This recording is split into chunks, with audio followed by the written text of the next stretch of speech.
Hello guys, welcome to रोजगार सवेरा। Discuss करेंगे 9 नवंबर के current affair with static GK. First question है, प्रधानमंत्री नरेंद्र मोदी ने 8 नवंबर 2025 को कितने नई वंदे भारत ट्रेनों को हरी झंडी दिखाई है?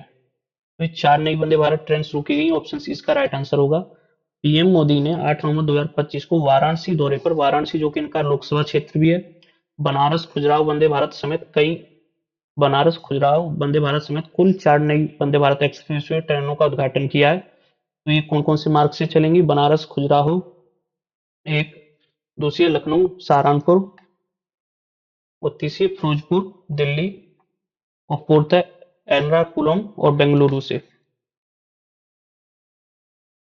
विशेष जानकारी, बनारस खजुराहो वंदे भारत वाराणसी, प्रयागराज, चित्रकूट जैसे प्रमुख धार्मिक और सांस्कृतिक स्थलों को जोड़ती है। एर्नाकुलम बेंगलुरु वंदे भारत ट्रेन है वो केरल, तमिलनाडु, कर्नाटका के बीच पहली semi high speed premium train सेवा है। ये दक्षिण भारत की पहली semi high speed premium train सेवा है।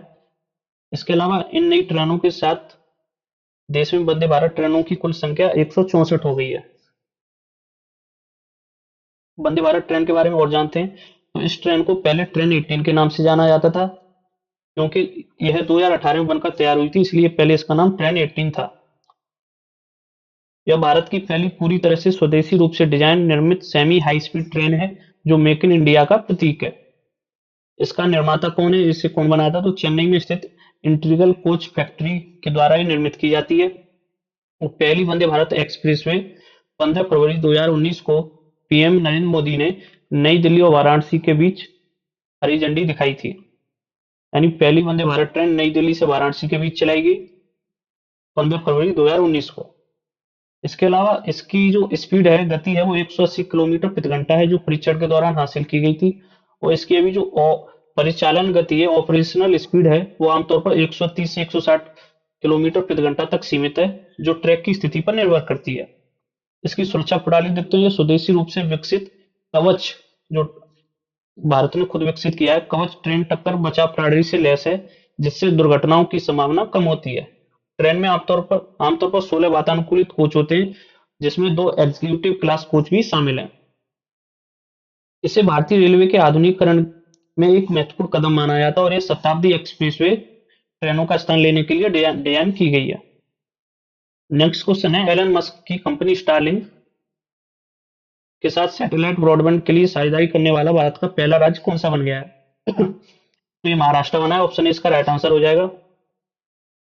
5 नवंबर 2025 को महाराष्ट्र सरकार ने Starlink satellite communication private limited के साथ इरादे पत्र पर हस्ताक्षर किए। यह डिजिटल महाराष्ट्र मिशन का हिस्सा है। मुख्यमंत्री, महाराष्ट्र के मुख्यमंत्री कौन है? तो देवेंद्र फडणवीस ने इसे भविष्य तैयार महाराष्ट्र की दिशा में एक बड़ा कदम बताया। यह भारत में स्टारलिंक की आधिकारिक शुरुआत है, जो लो अर्थ ऑर्बिट सैटेलाइट्स के माध्यम से 600 जीबीपीएस तक की गति प्रदान कर सकता है। एलन मस्क की और भी कंपनियां, उनके बारे में जानते हैं, जैसे टेस्ला इनकी प्रमुख इलेक्ट्रिक कार निर्माता कंपनी, सोलर एनर्जी और बैटरी तकनीक है। इसके अलावा स्पेस एक्स है, जो कि अंतरिक्ष अनुसंधान, रॉकेट और उपग्रह प्रक्षेपण करती है। इसके अलावा न्यूरोलिंक है, जो मानव मस्तिष्क और कंप्यूटर इंटरफेस तकनीक है। इसके अलावा स्टारलिंक स्पेस एक्स है, इसी से महाराष्ट्र सरकार का भी एग्रीमेंट हुआ है, जो कि वैश्विक हाई स्पीड सैटेलाइट इंटरनेट प्रदान करती है। और एक्स है, जिसे पहले ट्विटर के नाम से जाना जाता है, जो कि एक सोशल मीडिया और डिजिटल कम्युनिकेशन प्लेटफॉर्म है। इसके अलावा ये मैप में महाराष्ट्र है, तो महाराष्ट्र की सीमा किन किन राज्यों से स्पर्श होती है? महाराष्ट्र की सीमा मध्य प्रदेश, छत्तीसगढ़, तेलंगाना, कर्नाटक और गोवा, इन भारतीय राज्यों से महाराष्ट्र की सीमा स्पर्श होती है, और गुजरात। इसके अलावा महाराष्ट्र क्षेत्रफल की दृष्टि से भारत का तीसरा सबसे बड़ा राज्य है।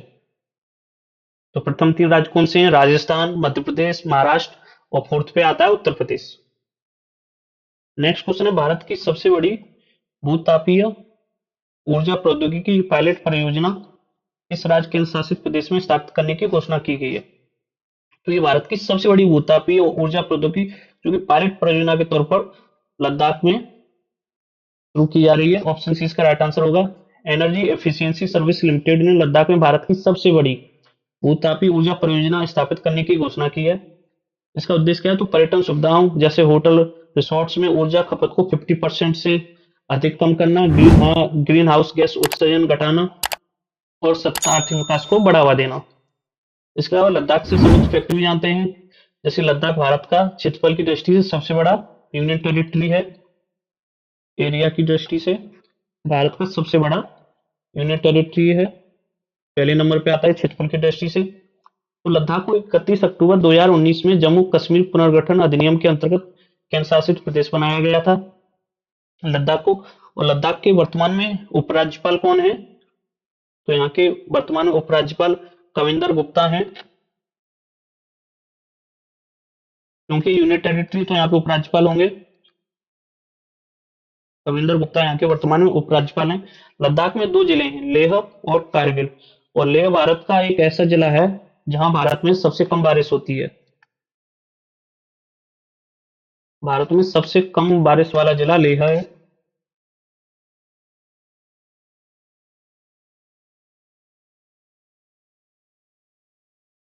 लद्दाख भारत का ऊंचाई पर स्थित एक केंद्र शासित प्रदेश है। सबसे अधिक ऊंचाई पर भी स्थित केंद्र शासित प्रदेश लद्दाख है और क्षेत्रफल की दृष्टि से भी सबसे बड़ा केंद्र शासित प्रदेश लद्दाख है। इसके अलावा लद्दाख की राजधानी लेह है, जो कि भारत में सबसे कम बारिश वाला शहर भी है। लद्दाख में सबसे ऊंचा मोटर वाहन योग्य दर्रा भी है, जिसे उमलिंगला पास भी कहते हैं। इसकी हाइट कितनी है? तो 19,024 फीट इसकी हाइट है। और लद्दाख की प्रमुख नदी सिंधु नदी है। और लद्दाख की प्रसिद्ध लेक कौन सी? तो पेंगोंग तसो, तसो मोरिरी और तसोकर यहाँ की प्रसिद्ध झील है। लद्दाख का सबसे बड़ा मठ हेमिस मठ है। कई बार पूछा गया है हेमिस मठ कहाँ स्थित है, किस राज्य में स्थित है? तो ये लद्दाख में स्थित है, जो कि लद्दाख का सबसे बड़ा मठ है। और लद्दाख का प्रसिद्ध उत्सव भी हेमिस फेस्टिवल है। कोल्ड डेजर्ट के नाम से भी लद्दाख को कोल्ड डेजर्ट यानी शीत मरुस्थल के नाम से भी जाना जाता है, जो कि भारत का सबसे बड़ा मरुस्थल भी है, शीत मरुस्थल है। इसके अलावा लद्दाख में प्रमुख वन्यजीव भी पाए जाते हैं, जैसे स्नो लेपर्ड, हिम तेंदुआ, जो कि यहाँ का राजकीय पशु भी है, स्टेट एनिमल भी है। स्टेट एनिमल है ये लद्दाख का स्नो लेपर्ड। और लद्दाख में भारत का सबसे बड़ा और ठंडा रेगिस्तान भी स्थित है, शीत मरुस्थल स्थित है यहाँ पे। लद्दाख में भारत की दुनिया की सबसे ऊंची खारे पानी की झील पैंगोंग झील भी स्थित है, जो कि भारत और तिब्बत में व्यवस्थित। भारत और अक्साई चीन में है अभी वर्तमान में। लद्दाख में भारत का सबसे ऊंचा खेल का मैदान भी है, जिसे लेह पोलो ग्राउंड कहते हैं। ये लेह में स्थित है, लेह पोलो ग्राउंड। और लद्दाख को लैंड ऑफ हाई पासेस भी कहा जाता है। और लद्दाख में प्रसिद्ध घाटी है नुब्रा घाटी। और इसके अलावा यहाँ पे हेमिस नेशनल पार्क भी स्थित है, जो कि हिम तेंदुओं के संरक्षण के लिए प्रसिद्ध है। यह है मैप में लद्दाख। लद्दाख की सीमा चाइना और पाकिस्तान, दो देशों से इसकी अंतर्राष्ट्रीय सीमा स्पर्श होती है। इसके अलावा इसकी राज्य की सीमा हिमाचल प्रदेश, जम्मू कश्मीर से स्पर्श होती है। जम्मू कश्मीर और हिमाचल प्रदेश से इसकी राज्य की सीमा स्पर्श होती है। नेक्स्ट क्वेश्चन है, किस राज्य सरकार को इलेक्ट्रॉनिक्स और सूचना प्रौद्योगिकी मंत्रालय द्वारा प्रतिष्ठित पीपुल्स फर्स्ट इंटीग्रेशन अवार्ड से सम्मानित किया गया है? तो हिमाचल प्रदेश को सम्मानित किया गया। ऑप्शन बी इसका राइट आंसर होगा। 4 नवंबर 2025 को नई दिल्ली में आयोजित national workshop and conference on DigiLocker 2025 के दौरान यह पुरस्कार प्रदान किया है, जो डिजिटल गवर्नेंस में उत्कृष्ट योगदान के लिए दिया जाता है। हिमाचल प्रदेश ने डिजी लॉकर प्लेटफॉर्म के साथ हिम सेवा, हिम परिवार और हिम एसेस कार्ड सेवाओं का एकीकरण किया है, जिसमें नागरिक केंद्रित सेवाओं को मजबूत किया गया और डिजिटल ट्रांसफॉर्मेशन को बढ़ावा मिला है। ये हिमाचल प्रदेश है। तो हिमाचल प्रदेश की सीमा, अंतर्राष्ट्रीय सीमा इसकी चाइना से स्पर्श होती है। और इसके राज्य की सीमा लद्दाख, जम्मू कश्मीर, पंजाब, हरियाणा, उत्तराखंड और उत्तर प्रदेश से भी स्पर्श होती है। उत्तर प्रदेश से इसकी सीमा स्पर्श होती है। फैक्ट याद रखना, उत्तर प्रदेश के किस जिले से? तो उत्तर प्रदेश के सहारनपुर जिले से इसकी सीमा स्पर्श होती है। इसके अलावा हिमाचल प्रदेश के अभी वर्तमान मुख्यमंत्री कौन है? तो यहाँ के मुख्यमंत्री वर्तमान में सुखविंदर सिंह सुक्खू हैं।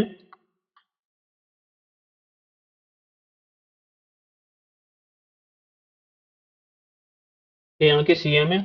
और यहाँ के वर्तमान गवर्नर कौन है? तो वर्तमान गवर्नर यहाँ के शिव प्रसाद शुक्ल हैं।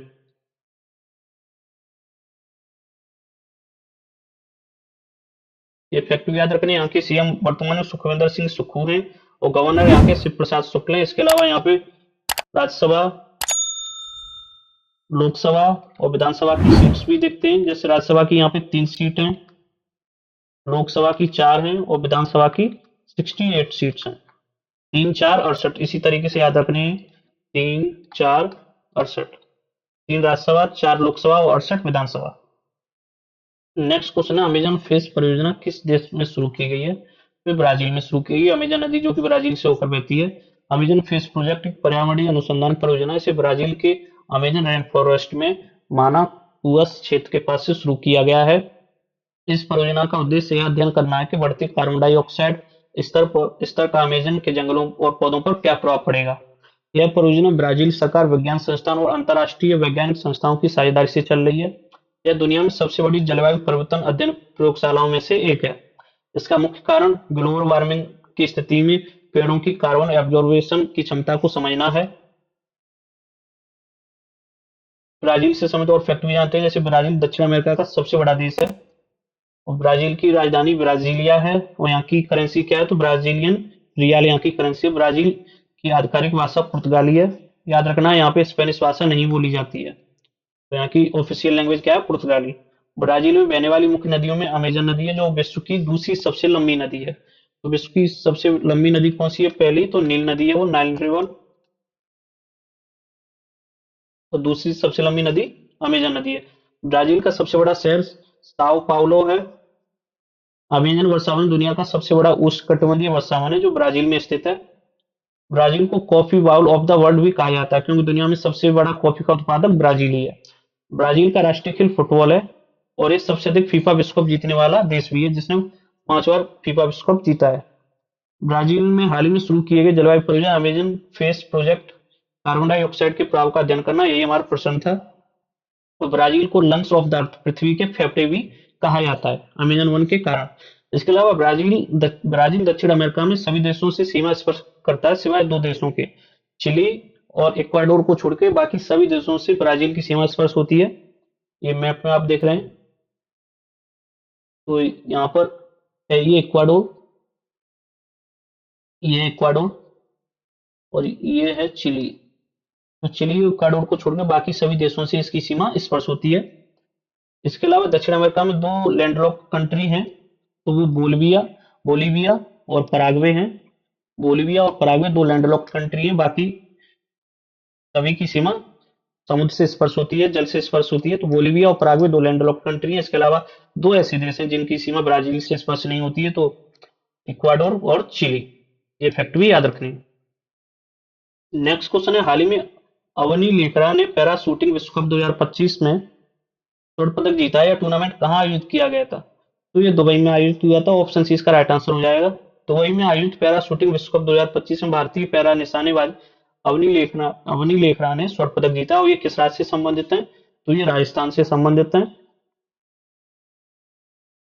यह 1 से 5 नवंबर 2025 तक आयोजित इस टूर्नामेंट में फाइनल में अवनी लेखरा ने महिलाओं की 10 मीटर एयर राइफल स्टैंडिंग, ठीक है, इस इवेंट में स्वर्ण पदक जीता है। इससे पहले 2 बार की पैरा ओलंपिक चैंपियन अवनी ने इस जीत में पेरिस 2024 जो ओलंपिक हुए थे, पेरिस 2024 पैरा ओलंपिक में अपने 2 स्वर्ण पदकों की विरासत को मजबूत किया है, जो भारत के लिए पैरा शूटिंग में वैश्विक प्रभुत्व का प्रतीक है।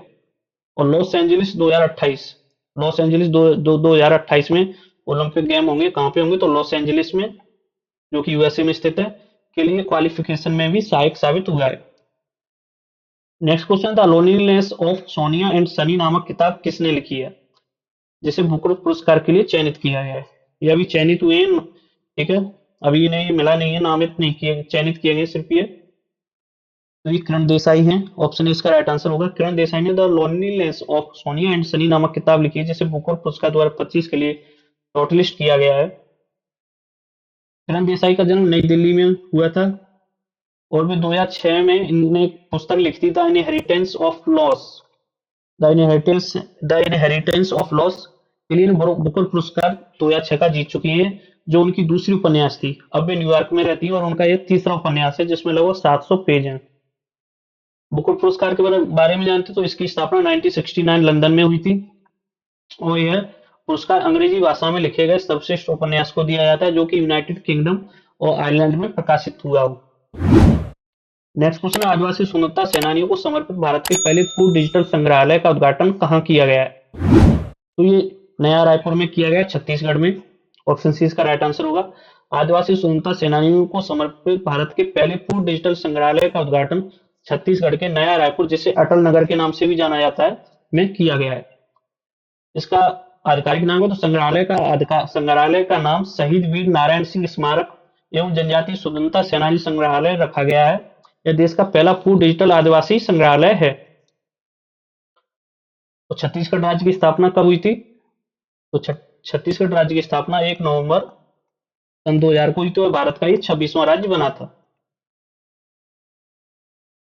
नेक्स्ट क्वेश्चन, हाल ही में चर्चा में रही तूफान मेलिसा किस सागर में आया? कैरिबियन सी में आया, कैरिबियन सागर में आया। ऑप्शन सी इसका राइट आंसर होगा। यह तूफान मुख्य रूप से कैरिबियन सागर में उत्पन्न हुआ और बाद में अटलांटिक महासागर की ओर बढ़ा। यह एक उष्णकटिबंधीय चक्रवात है, ट्रॉपिकल साइक्लोन है, जिसे हरिकेन के रूप में वर्गीकृत किया गया है। इसका प्रभावित क्षेत्र तो यह मुख्य रूप से जमैका, क्यूबा और हैती जैसे कैरिबियाई देशों में इसने भारी तबाही मचाई है।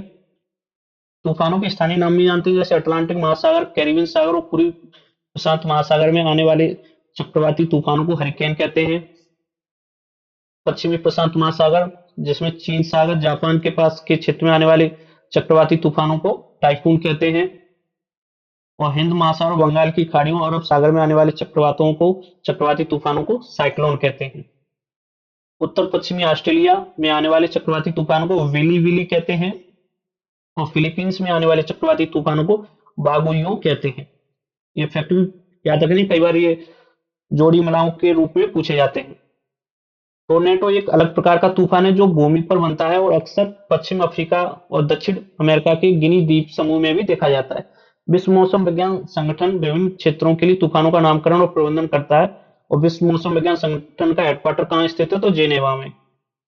जेनेवा स्विट्जरलैंड में इसका हेडक्वार्टर स्थित है विश्व मौसम विज्ञान संगठन का। नेक्स्ट क्वेश्चन है, किस अंतरराष्ट्रीय बैंक ने उत्तराखंड में जलापूर्ति सुधार के लिए भारत सरकार के साथ $200 मिलियन के समझौते पर हस्ताक्षर किए हैं? तो एशियन डेवलपमेंट बैंक ने की है। ऑप्शन बी इसका राइट आंसर हो जाएगा। भारत सरकार ने उत्तराखंड में जलापूर्ति सुधार के लिए एशियाई विकास बैंक के साथ $200 मिलियन का ऋण समझौता किया है। एशियाई विकास बैंक जिसकी स्थापना 1966 में हुई थी, कई बार ये फैक्ट पूछा गया। इसका हेडक्वार्टर मनीला फिलीपींस में, मनीला जो कि फिलीपींस की राजधानी है। और वर्तमान में इसके अध्यक्ष मसाटो कांडा है जो कि जापान से संबंधित है। और भारत एशियन डेवलपमेंट बैंक का स्थापना सदस्य रहा है। एशियन डेवलपमेंट बैंक का मुख्य उद्देश्य एशिया प्रशांत क्षेत्र में आर्थिक और सामाजिक विकास को बढ़ावा देना। और वर्तमान में इसके कुल 68 सदस्य देश हैं। नेक्स्ट क्वेश्चन है, मनोहर पार्कर युवा वैज्ञानिक 2025 निम्नलिखित में से किसे प्रदान किया गया है? तो डॉक्टर साई गौतम गोपाल कृष्ण को प्रदान किया गया है। ऑप्शन इसका राइट आंसर होगा। मनोहर पार्कर जी जो कि भारत के पूर्व रक्षा मंत्री भी रह चुके हैं।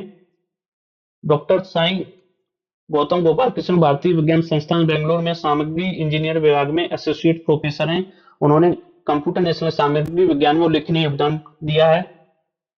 ये पुरस्कार कौन देता है? गोवा सरकार द्वारा स्थापित यह वार्षिक पुरस्कार युवा वैज्ञानिकों को विज्ञान एवं प्रौद्योगिकी में उत्कृष्टता के लिए दिया जाता है।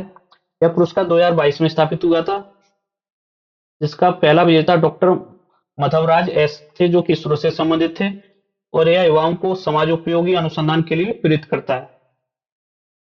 तो वीडियो आपको अच्छा लगा तो लाइक शेयर और सब्सक्राइब अवश्य करें। Thanks for watching.